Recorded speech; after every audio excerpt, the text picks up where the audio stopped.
Hello guys, welcome back to my YouTube channel. আশা কৰো আপোনালোকৰ সকলোৰে ভালে আছে। মই বৰ্তমান ভালেই বাৰু। মই আপোনালোকৰ মাজলৈ আজি লৈ আহিছো আইচক্ৰীমটো কেনেকৈ বনাব পাৰি তাকে আপোনালোকৰ মাজলৈ লৈ আহিছো। ভিডিওটো শেষলৈকে চাই থাকিব। আসলতে বেল আৰু বেলৰ আইচক্ৰীম কেনেকৈ বনাব পাৰি তাকে দেখুৱাম। ল'ৰা-ছোৱালীবোৰ মানে তেনেকৈ বস্তুবোৰ ফ্ৰুটছবোৰ খাব নিবিচাৰে, সেইকাৰণে ভাবিলোঁ মই আইচক্ৰীম বনাই দিলে মানে খাব। সেইকাৰণে বেলটো এনেই ভালেই চবৰ কাৰণে চবেই খাব লাগে, সেইকাৰণে মই ভাবিলোঁ বেলৰ আইচক্ৰীম বনাই মেলি দেখুৱাওঁ। লগতে ভিডিওটো শেষলৈকে চাই থাকিব। ভাল লাগিলে লাইক কমেণ্ট শ্বেয়াৰ কৰিবলৈ নাপাহৰিব। আইচক্ৰীমৰ কাৰণে প্ৰথমতে মই এয়া গাখীৰ লৈছোঁ। গাখীৰ আচলতে গৰম কৰি থোৱা গাখীৰ ঠাণ্ডা কৰি মেলি লৈছোঁ এয়া। আৰু এইফালে পকা বেল দেখিছেনে, পকা বেল এটা এনেকৈ লৈছোঁ। বেলটো এইটো ফালিব লাগিব, এইটো বেল ফালিলোঁ।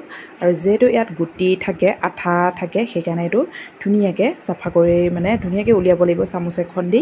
মই ফাৰ্ষ্টতে চামুচ এখন দি এনেকৈ ট্ৰাই কৰি চাওঁ। চামুচ দি মানে গুটিতে যিহেতু আঠা থাকে অলপ উলিয়াবলৈ দিগদাৰো হয়, গুটিও থাকে সেইকাৰণে অলপ দিগদাৰ হয়। সেইকাৰণে ভাবিলোঁ হাতেদিয়ে উলিয়াওঁ, হাতেদি মানে অলপ উলিয়ালে ভাল হ'ব। সেইকাৰণে মই এতিয়া চামুচটো মানে এই নকৰি হাতেদি উলিয়াব লাগিব। কি হ'ল ইয়াতে চামুচ দি উলিয়াওঁতে মানে গোটেই গুটি আঠাখিনি গুচি যায়, সেইকাৰণে মই হাতেদি এনেকৈ চাই দিছোঁ গুটিখিনি যাতে গুচি নাযায়। ভালকৈ মানে বাচিব লাগিব, যিহেতু আঠাও থাকে, আঠাটো ভাল নহয়। সেইকাৰণে ধুনীয়াকৈ পকা সেইখিনি চাই মেলি দি দিছোঁ। এতিয়া চামুচ দি মানে ভালকৈ উলিয়াব নোৱাৰাৰ কাৰণে মই এতিয়া হাতেদি উলিয়াইছোঁ। এয়া দেখিছে ধুনীয়াকৈ হাতেদি উলিয়ালে মানে গুটি চুটিবোৰ চাব পাৰি আৰু গুটি আছেনে নাই, সেইকাৰণে হাতে ব্যৱহাৰ কৰিলোঁ। আৰু ইয়াত দেখিছে এতিয়া মই ইয়াতে বেল গাখীৰত চেনি দি দিছোঁ। চেনি আপোনালোকে নিজৰ মিঠা মানে আপোনালোকে যিমান খায় ইমানটো চাই মেলি দি দিব। এয়া মই চেনি লৈছোঁ ইয়াতে, চাই মেলি চেনিও দি দিছোঁ। বেছি বনোৱা নাই, মই ইয়াতে দুটা আইচক্ৰীম বনাম, সেইকাৰণে বেছি বনোৱা নাই। এতিয়া ইয়াত মই চেনি গাখীৰ বেলখিনি এনেকৈ ধুনীয়াকৈ মিক্স কৰি লওঁ। চেনিখিনি যাতে এটা হৈ নাথাকে, চেনিখিনি গলাই ল'ব লাগিব। ইয়াতে চামুচখনেদি এনেকৈ ধুনীয়াকৈ মিক্স কৰি দিছোঁ যাতে মানে চেনিখিনি গোটা হৈ নাথাকে।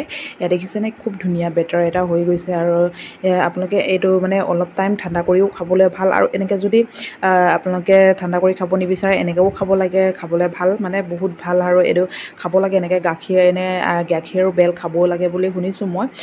এয়া দেখিছে চাকনি এখন এনেকৈ লৈ লৈছোঁ। চাকনিখনত আকৌ মই এনেকৈ ধুনীয়াকৈ গোটাখিনি যাতে থাকি নাযায়, অলপ চলপ হ'লেও ইয়াত মানে এটি দুটি হ'লেও গুটিটো গৈছে, সেইকাৰণে ধুনীয়াকৈ চাকি লৈছোঁ মই। এয়া দেখিছে এনেকৈ চাকনি এখন লৈ মেলি আপোনালোকে ধুনীয়াকৈ চাকি ল'ব, তেতিয়া মানে বেটাৰটো খুব ধুনীয়া হয় আৰু আইচক্ৰীমটো বহুত ধুনীয়া হয়। এয়া দেখিছেনে গোটেই গোটাকৈ মানে গুটি টাইপৰ সৰু এইবোৰ ওলালে। ইয়াতে ধুনীয়াকৈ বেটাৰটো বনালোঁ। এইখিনি এতিয়া মই আইচক্ৰীমৰ কাৰণে ৰেডি কৰিম। আৰু ইয়াত মই বেছি বনোৱা নাই, অকল মানে দুটা আইচক্ৰীম বনাম। এনেকৈ মই কাগজৰ এনেকৈ কফি কাপ দুটা এনেকৈ লৈ লৈছোঁ।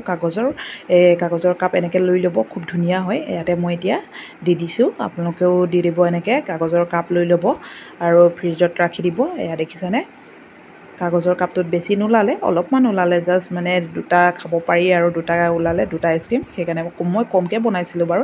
তাৰপিছত এনেকৈ আইচক্ৰীমৰ আগতে ষ্টিক আছিলে, এইটো দুটাকৈ টুকুৰা কৰি এইটো দি দিছোঁ। তাৰপাছত এইটো মই ফ্ৰিজত থ'ব লাগিব। ফ্ৰিজত আচলতে 2 ঘণ্টামানৰ কাৰণে থ'ব লাগিব।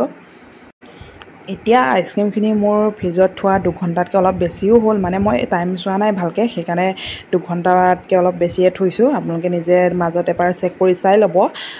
এয়া দেখিছেনে উলিয়ালোঁ মই। এয়া কাম মানে খুব ধুনীয়া হৈছে আৰু মানে এনেকৈ হেল্ডিও হয় আৰু ঘৰত বনোৱা যিহেতু, সেইকাৰণে ল'ৰা-ছোৱালীকো খুৱাব লাগে, নিজে মানে ডাঙৰো খাব পাৰি, চবৰ কাৰণে ভাল। আৰু এনেকৈ যিহেতু ল'ৰা-ছোৱালীবোৰ মানে বেল চেলবোৰ ইমান খাব নিবিচাৰে, আইচক্ৰীম বনাই দিলে এনেও ল'ৰা-ছোৱালীয়ে আইচক্ৰীম খাই ভাল পায়, সেইকাৰণে আইচক্ৰীম বনাই দিলোঁ আজি। আইচক্ৰীম মানে এতিয়া ট্ৰাই কৰিব। এয়া দেখিছেনে খুব ধুনীয়া হৈছে নহয় জানো। এতিয়া ল'ৰাটো চেক কৰি চাব। এনেকৈ আপোনালোকে ট্ৰাই কৰি চাব। লগতে আজিৰ ভিডিঅ'টো চাই কেনেকুৱা পালে কমেণ্ট বক্সত জনাবলৈ নাপাহৰিব। এতিয়াৰ কাৰণে বাই বাই।